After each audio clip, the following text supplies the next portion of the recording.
I remember getting my first 1,000 subscribers on YouTube and I was so excited. I think this is a big deal and just a huge milestone for any YouTuber. Now, with my first channel, it probably took me around, I think around 7 years to get 1,000 subscribers. It was a long, hard grind. I felt like I was putting in a lot of effort, but not really getting any return. But I've definitely learned from that. And I know exactly what it takes, especially in the beginning, to get that momentum and get that first 1,000 subscribers, which is what I'm going to share in this video. So if you are new to YouTube and you're trying to reach that milestone of 1,000 subscribers, this video is for you. All right, so let's go ahead and get into it with tip number one, and that's you need to identify your target audience. This is probably the most important tip, and it's such a huge foundational piece in having a successful channel. And honestly, everything that you do on your channel kind of comes back to your target audience, the type of content you create, your brand, your messaging. It all revolves around your target audience. I know when I first started YouTube, I didn't really have a good idea of who my target audience is, and I think a lot of people don't. They just kind of start a channel and they just start posting content that they want to post. But if you truly want to grow, you need to know who are you talking to in your videos. Who is that target person that you want to attract with your content? When figuring out your target audience, I always recommend to people to get a piece of paper and write down and just kind of brainstorm who that person is. Like, what are their passions? What are their pain points? What are the things they like? What are the things that they don't like? I feel like even age comes into play. So really, sit down and think about who is that target person that you're trying to attract with your content. Tip number two is to be specific and niche down. And some people may disagree with this, but from my own experiences and just from what I've seen on YouTube, the more specific you can be, the faster you're gonna grow. This is something that I've seen with my first channel. In the beginning, I wasn't very specific. I didn't really know my target audience, so my growth was really slow. It took me around 5 years to just get 500 subscribers. But after that, I changed my game plan. I was more specific about my content and I was speaking to a specific person. And I also took this tip into my second channel, and from the beginning I was very specific about my target audience and the type of content that I was making, and I seen way faster growth with that channel. And just think about it like this. Let's say you have a viewer who's interested in fitness, right? And then you have one channel that's all they talk about is fitness. Maybe they specialize in building muscle, right? But then you have another channel that they talk about fitness, they talk about fishing, they talk about math, they talk about all these different topics. Who is that viewer more likely to subscribe to? They're more likely to subscribe to the person that is specific, because that's going to tie into exactly what they're looking for. They're looking for that specific content that is just about fitness. So I think this is why being specific really helps you grow and really helps you get subscribers, because you're giving that viewer consistently exactly what they want versus other channels that may give them what they want sometimes. All right, tip number three is you want to target topics with a high search volume. Utilizing SEO is one of the best ways to grow on YouTube. This is something that I really did with my first channel, and I definitely leaned into it with my channels after that, and I always see great success from focusing on SEO. Now, this shouldn't be your main focus, but this is definitely something that you want to work into your content and YouTube strategy, because I think it can bring you in consistent views, which is going to give you the opportunity to grow. And I like to look at, SEO and targeting high search volume type of keywords. I like to look at it as pretty much like easy wins. I think SEO is one of the easier strategies, because you're pretty much positioning yourself in places where people are constantly searching for this content. So if you can effectively put yourself in that space, it's going to give you opportunities, right? Opportunities lead to views. Views can lead to subscribers. So I look at SEO as just as, creating more opportunities to grow your channel. And if you need help with keyword research and SEO, I do recommend a tool that I use and I've been using for years. It's called TubeBuddy. I have a link down below for that if you want to check it out, but this is going to help you when it comes to doing the research for specific keywords and just your overall SEO. All right, so tip number four is thumbnails. Now, man, I could make a whole video about thumbnails. Thumbnails are so important. Like, it's definitely at the top when it comes to just having success on YouTube. You have to make high quality thumbnails, and like, people are really making amazing thumbnails. So just to be even competitive in compete with these people, you have to create amazing thumbnails. And from the people that I work with and just a lot that I see on YouTube, especially when it comes to like newer YouTubers, they just don't put enough effort in their thumbnails. And some people just don't know how to create an effective thumbnail. You have to keep in mind that the thumbnail is like the first impression, right? It is the thing that people see before they even watch your content. So that alone should just let you know how important the thumbnail is. So I don't care how good your content is, if you cannot learn how to make effective thumbnails, then you're never probably going to have the success you're looking for. Now, as far as creating effective thumbnails, one of the biggest tips I can give you is to just keep it simple. I think a lot of people try to do too much with their thumbnails. They try to add too many elements.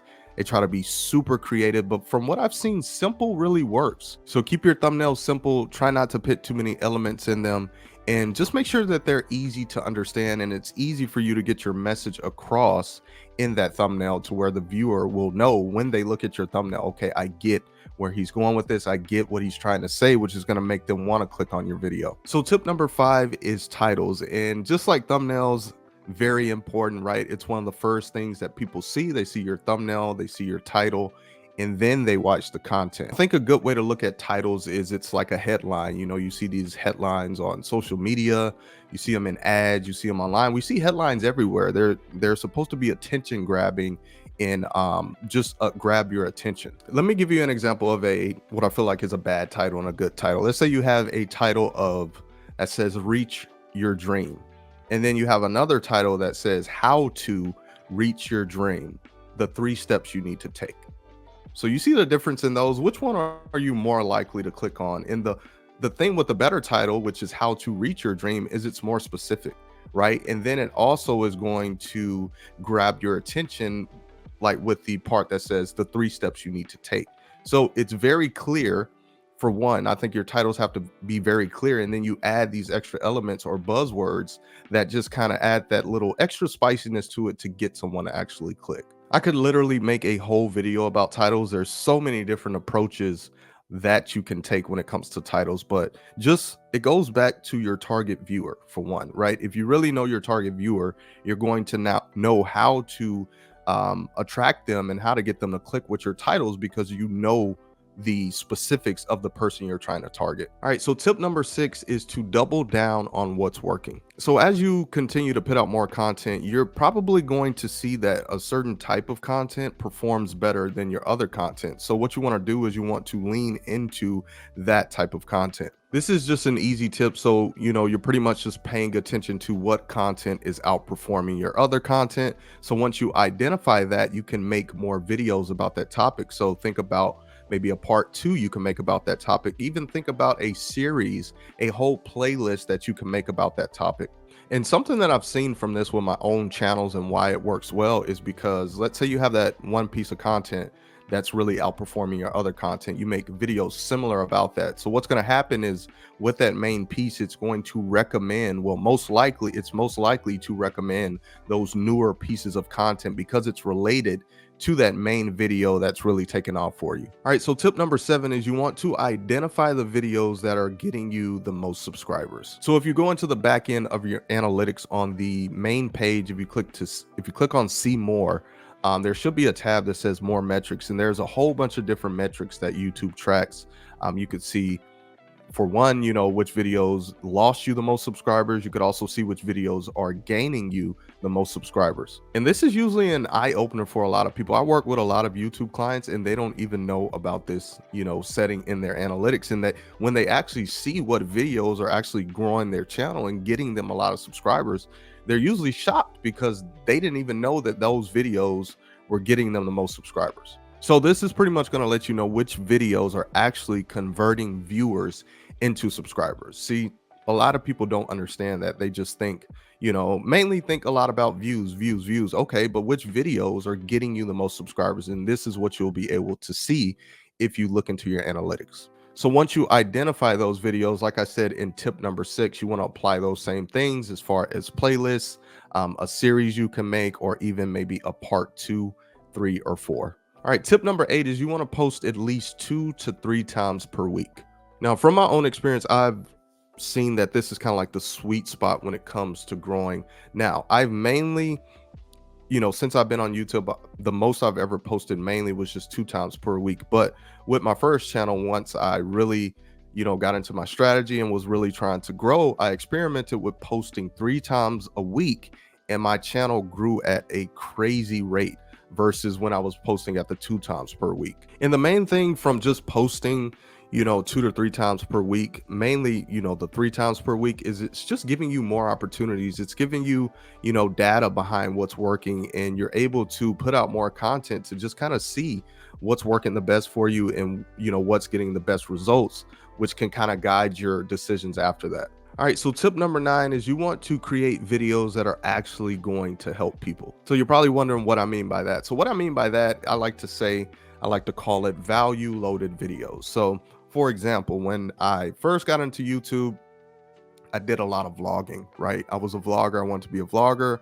And those videos didn't really, move the needle for my channel and help my channel grow. And I realized that these videos weren't really offering people a lot of value. And the way that I was making content then is it was more, I like to look at it as more like it was selfish content. I was really just making content that I wanted to make for myself, and I wasn't keeping the viewer first and the viewer in mind. So what I did was I pivoted and I started making content centered around helping people, right? I had a fitness channel, so I started making content about how to lose weight, how to gain muscle, how to eat and stay in shape, things like that. And those are all value loaded topics that are actually going to help people. So with your own channel, before you even release a video, you need to think about, is this going to help someone? Is this going to offer someone value? And you could offer value in a lot of different ways. Is it going to entertain people? Right? Is it going to help them with a pain point that they may have? Is it going to help them earn money or save money? Right? It has to be something that offers value to the viewer, and this is how you get people to subscribe. All right, guys. So the last tip I have for y'all, and y'all have probably heard this, but it's so important. It is so important.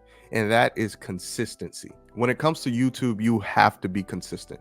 And I've literally seen people that, they complain about growing, but then you look at their channel and they posted, once in the last year.